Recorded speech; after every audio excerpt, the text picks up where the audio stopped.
Pemirsa, pemerintah berencana memberikan stimulus bagi pelaku usaha maupun industri yang terdampak kenaikan harga plastik akibat terganggunya pasokan bahan baku imbas perang Amerika Serikat dengan Iran.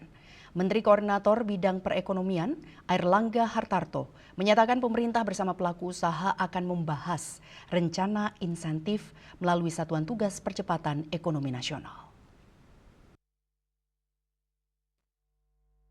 Ditemui di kantor Kemenko Perekonomian, Menteri Koordinator Bidang Perekonomian Airlangga Hartarto menyatakan pemerintah bersama pelaku usaha akan membahas rencana insentif melalui Satuan Tugas Percepatan Ekonomi Nasional.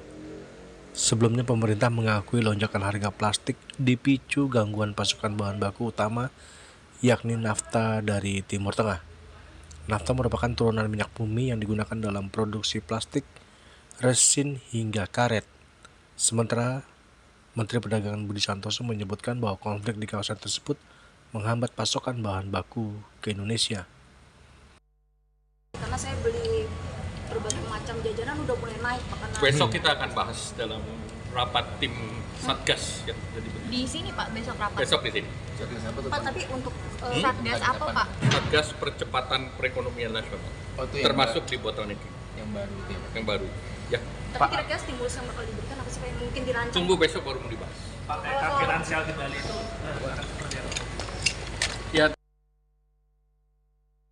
Untuk meredam lonjakan harga plastik, pemerintah kini bergerak mencari sumber pasokan baru dari negara lain. Sejumlah pendekatan telah dilakukan ke berbagai negara seperti India, serta kawasan Afrika dan Amerika Serikat. Dari Jakarta, Juli Soeharto dan Ketut Sumadiasa melaporkan.